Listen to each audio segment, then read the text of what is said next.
O Supremo Tribunal Federal confirmou a data de 5 de novembro para, então, ocorrer a audiência pública que vai discutir sobre os tributos a serem cobrados na compra, na comercialização de defensivos agrícolas. Essa questão está no STF depois de uma ação do PSOL questionando realmente se haveria necessidade de zerar, no caso, a tributação desses produtos, alegando que poderia trazer prejuízos ao meio ambiente. Vamos então, para ter mais noção do que pode ser discutido no Supremo, nesta audiência, nesta entrevista, então, com o gerente financeiro da CropLife Brasil, Renato Gomides. Boa tarde, seja muito bem-vindo. Boa tarde, Fábio. Tudo bem? Obrigado pelo convite. Satisfação é nossa, Renato, ainda mais para a gente realmente trazer esse assunto que já vem trazendo uma série de discussões no Congresso Nacional, né? O setor do agro vendo a necessidade, sim, como um expoente da segurança alimentar, realmente ter mais acesso, o produtor ter mais acesso aos defensivos e com isso barateando aí a compra do produto. Mas ambientalistas defendem que isso pode trazer prejuízos à natureza. É uma boa oportunidade, né, para se ouvir, então, os dois lados, e o ministro Edson Fachin, que é o relator da matéria, também tem mais informações antes de tomar uma decisão, né? Isso. Essa ação iniciou em 2016, né, onde ela questiona os benefícios fiscais de IPI e ICMS na comercialização de defensivos. Nosso primeiro ponto é que a gente gosta de ressaltar, né, questionando principalmente o impacto ao meio ambiente. A produção e comercialização de defensivos passa por um processo rigoroso de análise técnica e regulatória, envolve MAPA, envolve Anvisa, envolve o Ministério do Meio Ambiente. Então, o produto ele é colocado no mercado sempre em um ambiente de normas seguras e com regras claras, né? A gente entende a solicitação do relator da ação, né, o ministro Fachin. Esse tipo de consulta de audiência pública não é algo usual no Supremo, mas ele é algo possível de ocorrer. E, do nosso lado, a gente está preparado com informações relevantes para justamente explicar para a sociedade, explicar para os ministros os benefícios econômicos dessa política pública de redução de tributação para defensivos.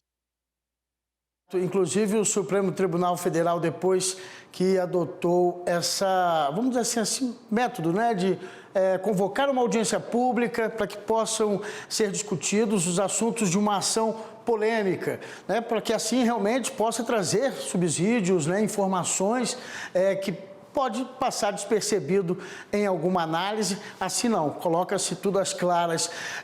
Os produtores rurais, por outro lado, também defendem que eles não iam colocar em risco, né, o seu campo, né, a sua fonte de renda, vamos dizer assim, também usando materiais inapropriados, né, ilegais. E, por outro, também a indústria também teria um critério próprio de evitar certos produtos de danos ao meio ambiente, né? Isso. No próprio voto do ministro Gilmar Mendes, onde ele votou pela improcedência da ação, né, então que os benefícios devem continuar, ele destaca que o percentual que a gente tem hoje de intoxicação, de resíduos de defensivos em alimentos, é um percentual muito baixo, muito pequeno, comparado inclusive com outros segmentos, com outras indústrias. Então, é você não colocar a exceção, né, que é quando acontece, como a regra de forma geral, né? Então, a regra de forma geral é que a gente tem bons agricultores que utilizam de forma consciente, utilizando todas as ferramentas e as boas práticas agrícolas justamente para entregar um alimento de qualidade para o consumidor.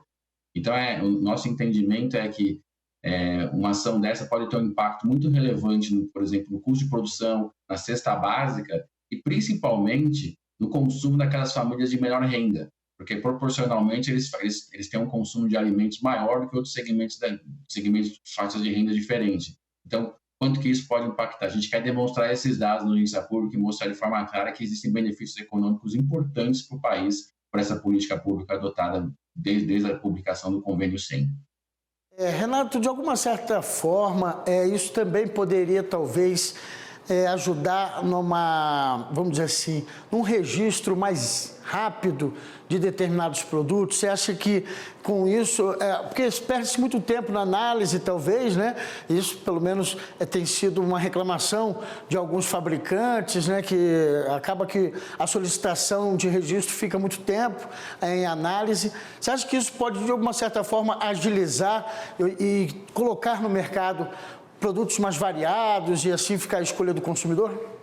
Não, nosso entendimento é que essa ação ela tem realmente um foco de política pública, um impacto tributário, né? Então, como você utilizar uma política tributária para justamente garantir um menor custo de alimentos, tá? Em relação à demora na aprovação, qual que é o impacto que ela traz no dia a dia para o agricultor, né? Você demora a ter acesso a tecnologias mais novas, onde você permite, por exemplo, ter maior seletividade, menor uso de defensivos no campo, mas não necessariamente está ligado com a esfera tributária. Então, o nosso entendimento de forma geral é que essa ação ela tem que ficar restrita na discussão tributária e eventuais impactos que ela tem em relação a benefícios fiscais, né? Então, esse é o nosso entendimento inicial, tá bom? Perfeito, Renato. Então, ainda tem um prazo aí, né? Dia 5 de novembro está marcada a audiência pública. Claro, vocês também vão estar presentes nessa sessão, né? Eu acho que justamente é um momento importante para que a sociedade discuta essa questão como um todo, né? E além disso, acho que outro ponto importante para destacar aqui na nossa conversa é que se você não tem essa concessão de benefícios, o Brasil pode se tornar um exportador de tributos, né? Afetando inclusive a segurança de alimentos em outros países. O nosso custo vai subir demais, né? Esse custo vai ter que ser repassado de alguma forma externamente, onde for possível, ou impactar diretamente a renda do agricultor, impactando decisões como produtividade, como utilizar as melhores tecnologias. Então a gente também tem essa visão de que o Brasil é um exportador importante de produtos e a exportação do agro traz muitas divisas, né, em relação ao comércio exterior para o nosso país, ajudando na balança comercial e ajudando a nossa economia com maior crescimento de renda, com maior crescimento de consumo. Então, tem muitos impactos positivos que a gente pode destacar nessa audiência pública no Supremo. Tá bom? Sim, no entendimento, né, estaria trazendo, de uma certa forma, também o equilíbrio, né, nas economias, nas contas. Quero agradecer muito a sua participação aqui com a gente, Renato Gomides. Vamos aguardar, vamos acompanhar toda essa discussão lá no Supremo Tribunal Federal sobre a tributação ou não dos defensivos agrícolas e em qual patamar, né? Muito obrigado, então, Renato. Obrigado a você. Boa tarde.